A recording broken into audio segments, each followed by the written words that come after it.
And please welcome Lorde, everyone. Woo! Hi, Lorde. Hi, Jack. How you doing? So good. This is Post-Glastonbury. How are you feeling? It was so good. It was so needed. It was a good one this year, wasn't it? Oh my God, it was so good. Because I never had like a full run around Glastonbury all night. Yeah. Did it 2 nights in a row. Were you there the whole weekend? Incredible. I was there the whole weekend. It is the best festival on earth. I can't believe it. Why do you think this year was so good? I don't know. I really don't know. Good weather? I don't know. You tell me. Weather, I mean, yeah, you've probably gone more than me. I think it was an amazing lineup this year. Yeah. I think there was wonderful moments. You were absolutely one of them, of course, on Woodsies on the Friday morning too. I would love to know how you felt after you stepped off stage. Because that's all we were talking about once the performance finished. We were like, oh my God, I wonder how she's feeling or how she's reacting. What was it like? Can you describe it? I honestly was pretty dazed. I've never played an album the day it came out like that. And I hadn't been on a stage of my own for years, you know. So it was kind of overwhelming. And it was the earliest I've ever played, you know. Thanks, by the way, because that was literally the only time I could do. Good. I'm glad this worked for you. But so it sort of took me a second for it to sink in. I was like, what have we done? But it was so beautiful and, yeah, just the perfect thing to do on release day. I'm just so stoked it all worked out. I didn't have time to listen to the album before, so that was literally the first time I'd experienced the record. Wow. I think my immediate reaction was, there are so many bangers. Wow, TY. Yeah, no, for real. Like, there's just so many hits on there. Wow, thank you. I guess my big question to start off with is, how do you turn emotional complexity into a hit? Well, for me, the cool challenge about pop songs is you don't have time to kind of faff, you know? You got to cut out all but the sort of like strongest nuggets of a story. And I think that's why I still love making it so much. And this album is sort of like, you know, these subjects are not the easiest to sort of shoehorn into a 3.5 minute song. But that's what I really like about it. You're just forced to kind of go no filler. All killer. All killer. I mean, that was probably one of the things that I was most taken aback with listening to Virgin, like the things that you talk about on there and how punchy you were with them. You know, you really just, and I think that ended up making it, making the album feel really raw as well, actually. Thank you. You did trim away everything, that you left the most important parts in there. What was that process like? Was that a lot of revisions and a lot of time to really cut all that away? Some and some. I feel like some songs I had to keep rewriting to like be brave enough to say it in the way that I was wanting to say it. Like Favorite Daughter took me a long time.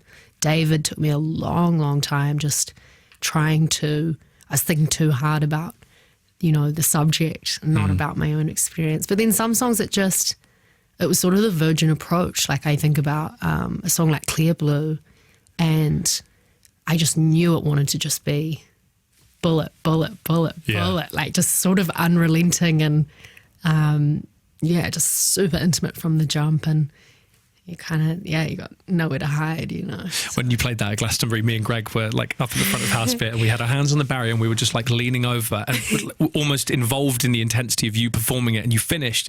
We didn't say anything, we just turned heads and went... It's like mouthed, oh my God. That's really sweet. Yeah, Even Greg James, I love. Yeah, we're just so bowled over by it, Lorde. It just, amazing. Could we start with Favourite Daughter then and talk about that track? Yeah. Why was that so hard to write for you?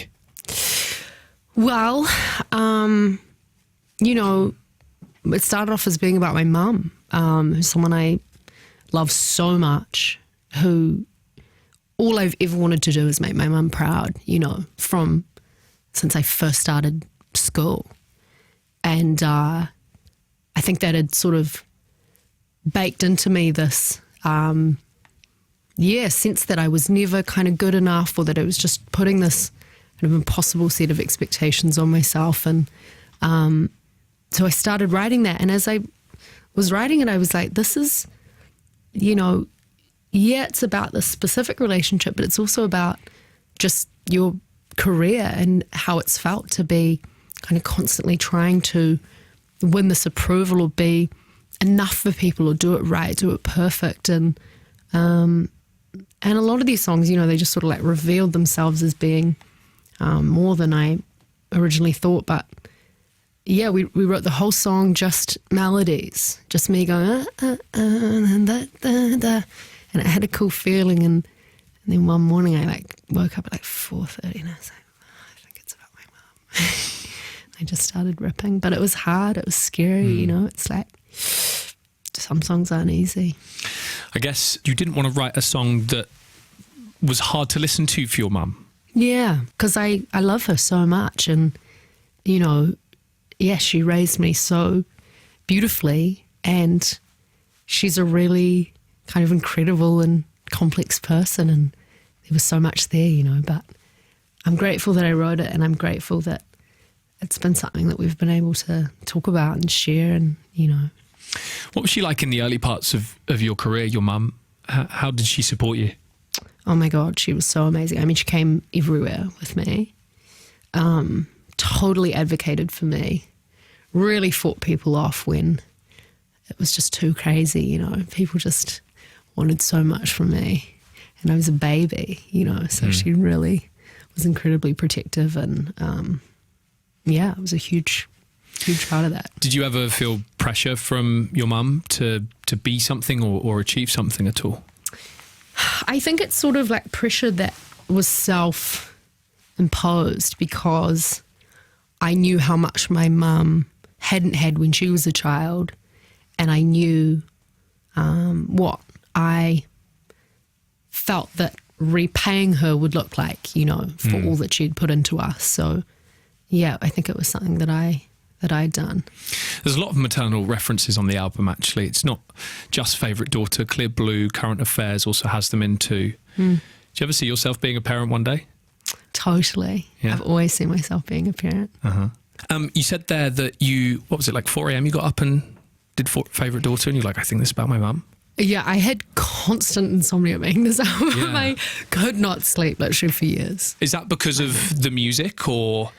I think it was just like pumping through me, and like it wouldn't stop until it was over, because I'm sleeping well now. Good. Yeah. And did you find the ideas often came at like 4 a.m. in the morning, those kind of early mornings? Yeah.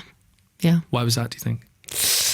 I don't know. It's just quiet. I would just wake up, my heart would be pumping, and I'd be, you know, often we'd like work till quite late, and I'd be like hearing the song that we were stuck on the night before, and then it would just kind of, something would like come through. I definitely feel like you write the most like unhinged stuff in your notes app at 4 a.m, you know. It's like the most like rugged version of the thing you were thinking about the night before. So that's usually the bit that made it onto Virgin. I'd love to know the unhinged stuff that didn't make the album. Oh, baby. Yeah, I bet. If my notes, Elite. oh, can't even think about it. You said on stage at Glastonbury, I never thought I'd make music again. Is that right? Was that the quote? It was something like that, wasn't it? Is that right? Sounds about right. Yeah. Why was that?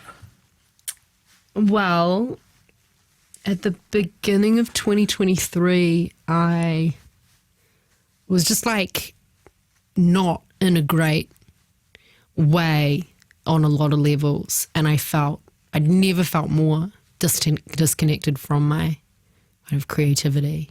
I hadn't had an idea in a long time.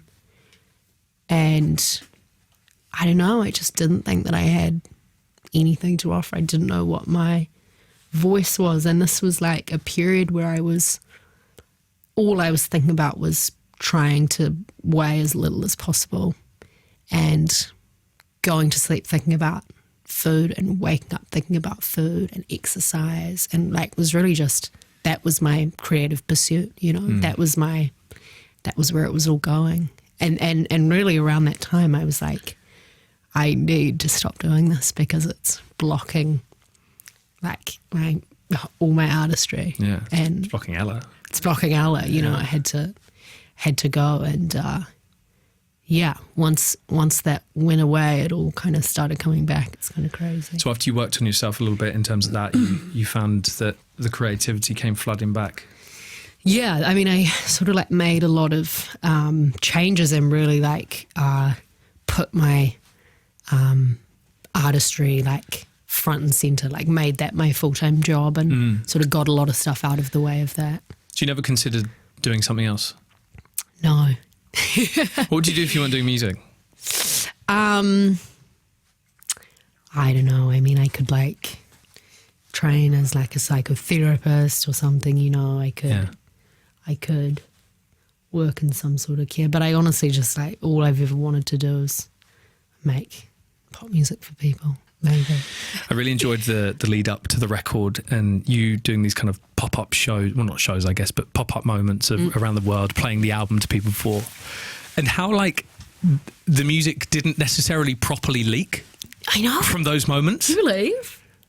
I have the best fans in the world. Because when you came in, yeah, well, this is what I mean. When you came in last time, you're like, oh yeah, we're just in Dalston doing this pop-up show. And I'm like, okay, cool. But like, where are all the like songs that you're playing people? I know. They're just so amazing. What is that relationship with your fans then? That respect? It's amazing. Any other artist in the world and they'd be online. They're so unreal. I know. They just like, I think they almost take it, it's more sacred for them than it is for me. Like they're so, they really wait, you know, for the 3 or 4 years. And even some of them, I got a lot of messages that were like, I'm not listening to this until it comes out. Because I played the whole album in full a few days before at Baby's All Right in New York. And yeah. like, we are not listening to these videos. I was like, fair.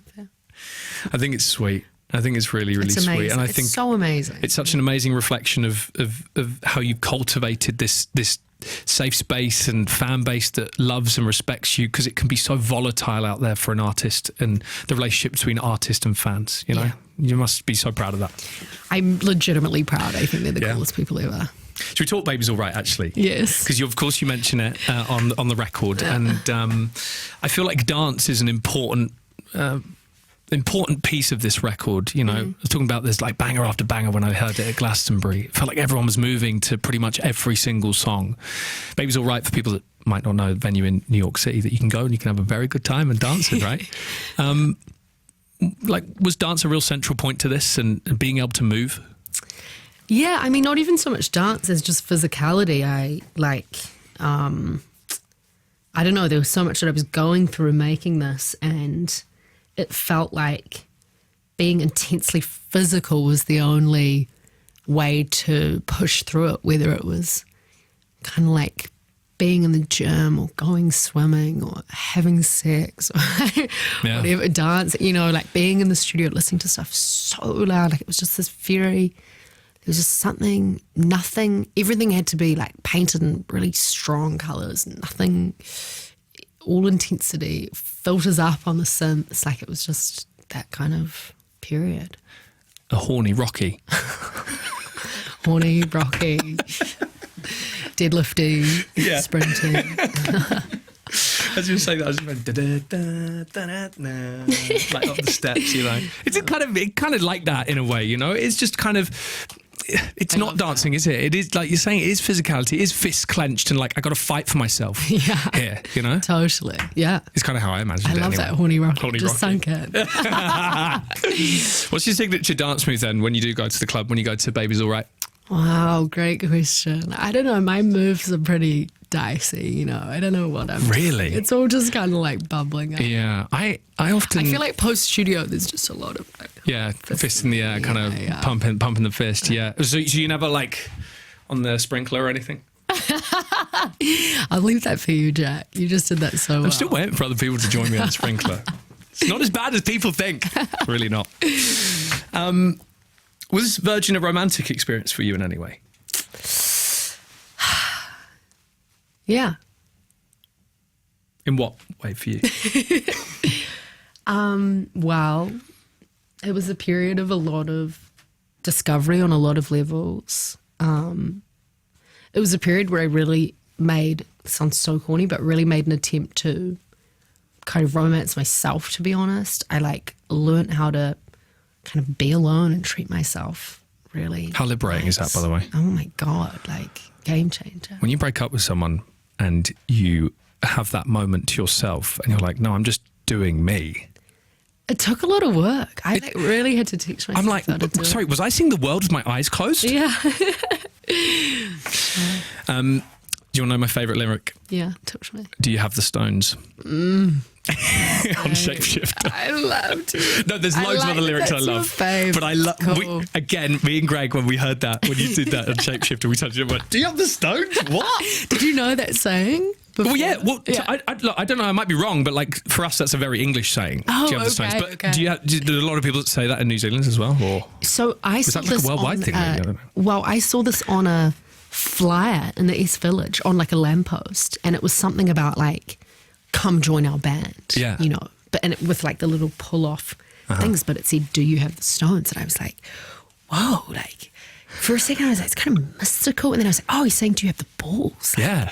and there was just something about it that felt so, became the sort of touchstone that we said a lot making the album, you know, being like, well, this is a moment where like if we had the stones, we would do this. And we're like, oh, we have to do that then. Yeah, kind of a mantra in a way. For the album, it became a mantra. So then stones? it just had to be on Shapeshifter. But I thought it played nicely into the kind of discovery of gender and the journey of gender that you kind of go through on this record as well. You know, it's fun, it's playful, but it definitely fits. Totally, yeah, no, for sure. And yeah, I don't know. I just like tried to use language in like a different way. It sort of made me laugh. Like I tried to make myself laugh a little bit. Yeah. You know? Oh my God, you got to have a laugh when you're doing these things. 100%. I love that you love to have this show. Yeah, you got to. And if you're not laughing, I mean, music and comedy are so like side by side. No, yeah, you know? I know. If you're not having a good time doing it, then it ain't going to resonate as far as I'm concerned. I don't think. Can you talk a little bit more about the exploration of gender on this record? Because when we first spoke, you referenced it and kind of alluded to it, but I'd love to know just maybe on a deeper level where you went and where this took you. Yeah, I mean, it really just like came from this place of feeling like the container that I was in was not sufficient for who I was. I was feeling so trapped and so tight in this very kind of straight ahead femininity. And I can see now that I've always been, you know, someone who's just sort of like threads the needle right down the middle, like ever since I can remember. But it started pretty basic, just realizing like I can't just have women's clothes on a photo shoot. I need everything so I can choose. Because some days that will feel so tight and I will feel so trapped. And same with like my makeup. Like I say to people now, just kind of treat it like male grooming, you know, like don't overcook it because the same thing happens. I get all stuck and tight and I can't express myself, you know. And I don't know, it has really changed things for me. It has really, really changed things for me. I feel a lot more expansive, a lot kind of bigger. And yeah, my definition of sort of what's beautiful is really different now. And I don't know, we'll see, you know, what happens. I definitely don't think I've like sort of landed anywhere. I think it'll just sort of keep unfurling and I'm down for that, you know, but it was one of those things that like, yeah, I had to write that song. I was like really feeling pretty freaked out about what was coming out of me and what was sort of like taking shape. I was not ready for that. And I realized like, you're going to have to be. You've got to learn to love this because it's coming, it's happening and it is beautiful. So try to see it. It has to be for you first and foremost, but is there a part of your mind when you're thinking about these things and going through it that you need to do it to allow yourself the freedom so other people aren't constantly questioning you or talking about it or bringing things up in any way? Just it moves the goalposts enough for you?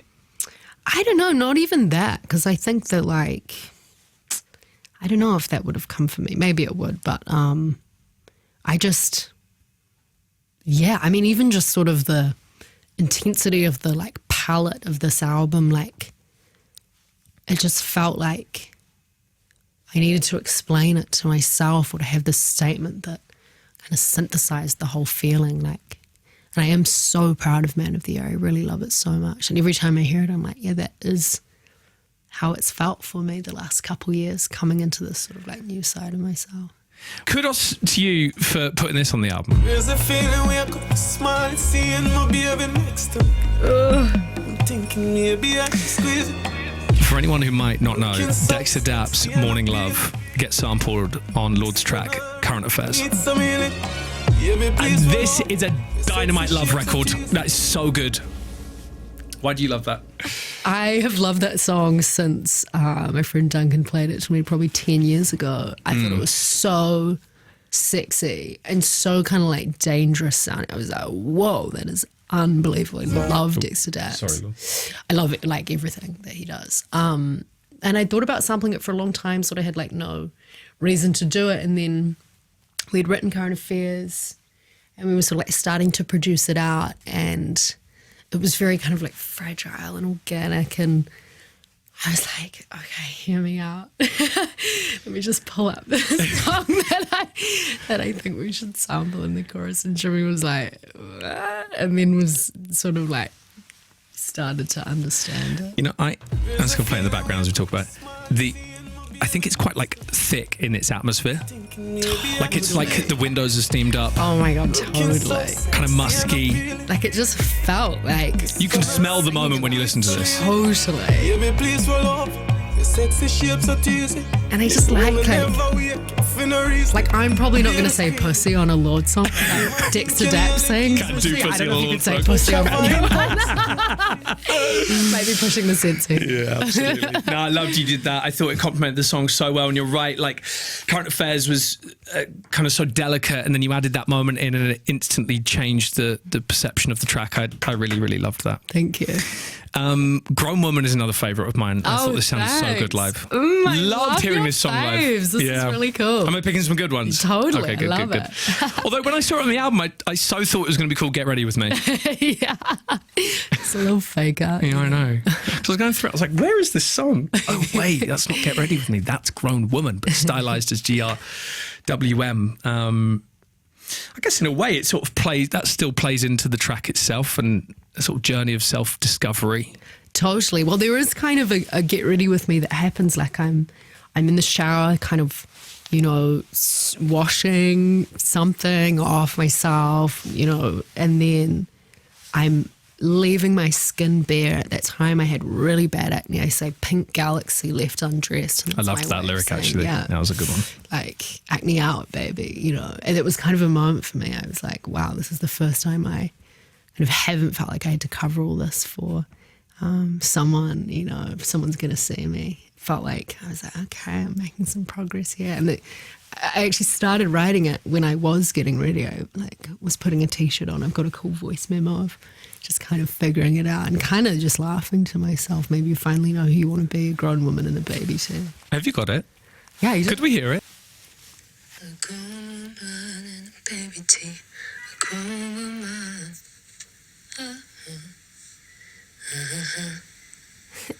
Grown woman. Oh, cute. So cute. What are you in that moment kind of feeling, thinking? Does that voice note take you back to it? Yeah, it just takes me back to a time where this sense of kind of feeling myself, feeling beautiful, feeling hot, feeling powerful, where it was just so new. Yeah, real moment of discovery for me, kind of sexy. Just felt like anything could happen. And it was like a day or so after starting to write Man of the Year. It was so cool how these sort of like statements came out right at the same time. So it's quite an empowering moment in time for you. Yeah. I mean, on that journey of self-discovery, were you ever scared that you wouldn't find the person that you had sort of set out to find? Absolutely, yeah. You're completely lost on these quests, I reckon. And if you're not lost, it's not going to end up somewhere good, I reckon. Did you at any point feel like, no, I can't do this? I need to step out of doing this. This is too much? I think I was just making it all from this place of like, I kind of felt like an outsider at the end of Solar Power, you know, because people hadn't really understood it, and I definitely was taking like a big step away from where I had been at the end of Melodrama, which was really needed, but you know, yeah, I felt very sort of like outside of the kind of like pop complex. So I felt like I was able to kind of just be this freak in the corner saying whatever I wanted and kind of being like, is this too far? Like, I don't know if I care. I just want to do it, you know. I think we touched on that last time we spoke, but it sounds to me like it kind of plays into the Girls So Confusing remix moment with Charlie and just encouraging you to go to those places, right? Mm-hmm. Totally, yeah. I know that was such a, moment of validation for that kind of statement. You do end that song by saying, I can't find a grown woman, though. I say... Is that right? No. Or did I get that wrong? I've been looking for a grown woman. Yeah, I mean, I, as if I'm questioning Lorde on her own lyrics right now. So how does it end then? Been looking for a grown woman. Okay, so I guess actually maybe the question still stands technically. There's no necessary conclusion there. I mean, never. Yeah. It's all a spiral, you know. I think you never arrive. Yeah, what is that conclusion on growth? It's constant? Absolutely. And I think you just have to, like, you know, immortalize these moments where it feels like there's been some sort of arrival or something that wants to go in the time capsule. And totally that morning, getting dressed in New York, baby tea going on. Yeah. I was like, this is something's happening. How are you feeling about all the love being shown to David right now? Because people are going mad for that. It's so amazing. I'm so happy people are into David. I mean, David is one of my faves. Yeah. The first, or the kind of song that initiated everything, is that right?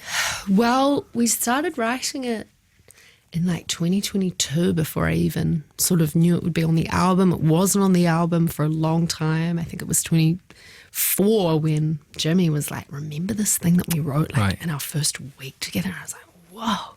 It took us a long time to figure out what it wanted to be. And yeah, I'm so stoked that people love it because it's, yeah. It's right. No, say, because why? It just felt like a really important bit of just being super real that needed to happen for me, that I was like, when I say this, then I'm free. It's a mad conclusion, but in a way sort of initiates the loop of the story again. I think the way it starts quite delicate and then the synths get, actually they almost start vibrating, don't they? Like, oh, like that, and it almost implodes on itself at the end. Exactly.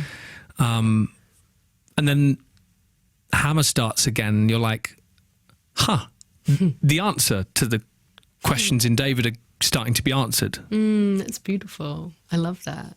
Is that accurate? I love it. I mean, they definitely, they definitely kind of appear, you know. I love that. Pure Heroine Mistaken for Featherweight was another favourite. Yeah. Loved that lyric. What's the duality in that? Because obviously debut album Pure Heroine would be the obvious one, but it feels like there's something a bit deeper there. Yeah, you know, David is called David because of, I was thinking a lot about Michelangelo's David writing this album. Michelangelo carved David from age 26 to age 28. And he said to people when he was asked how he did it, he said, I just carved away all that was not David. And so I thought about that a lot making the album. I was like, just carve everything away that isn't you, you know. But I also thought a lot about David and Goliath and this sort of story of kind of power.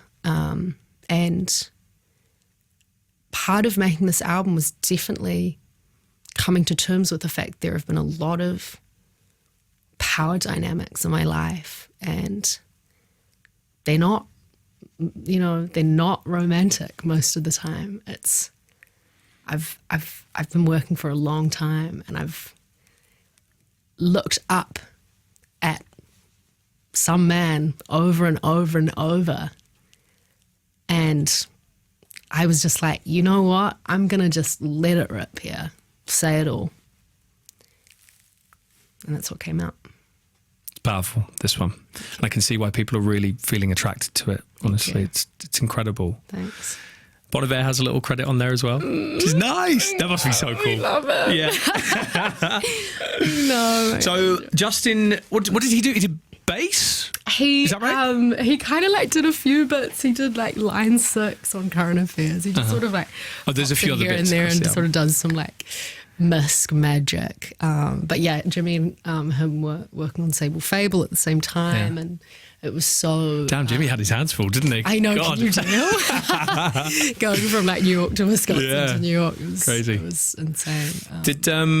Have you spent any time with Justin prior to him being part of the album at all? Just like a very small amount. We've sent a few emails, many years ago, and then I've hung out a bunch now. And did you get to do face to face this time and actually meet? Yeah. No, he's around. What did you guys connect over? Was it nice? I guess. I mean, he is like, he was my first concert when I was 14. Oh, sick! I've got this crazy journal where I like have my like ticket in there and all this sort of like art. I just found him to be so. That was sort of like one of the first artists as a 13, 14-year-old where I was like, I don't understand this, but I love it so much, and every like album, the world just always felt so big, and I kind of didn't listen to it for a while. I think sometimes when you get into something as a teenager, you like drop it, and I got back into it in the last 2 years, and I was like, he's just so sicko. Like, he's so wise, that man, isn't he? Sicko. He's lived and he's been there and he's done it, and I know. I think more than people might even realise, actually. And I think know. Sable Fable is only just sort of opening things up to just how much Justin has been through in his life. I know. No, he's really What special. a wonderful role model to have. I know. Yeah. Thank you so much for hanging out. Thank you. This has been the best, and congratulations on Virgin. Thank you. You're obviously so proud, and we're so proud of you, and just stoked to have you back, and with a record that means so much to you, and we really can feel it just emanating. It's not even the good word to use, but radiating, I'm going to go for it. It's literally radiating. You're radioactive right now. You're glowing green. It is giving radioactivity. It's giving radioactivity. Thank you, Jack. It's That's wicked, so Virgin. sweet. I really appreciate it. Lorde, thank you so much. Thank you.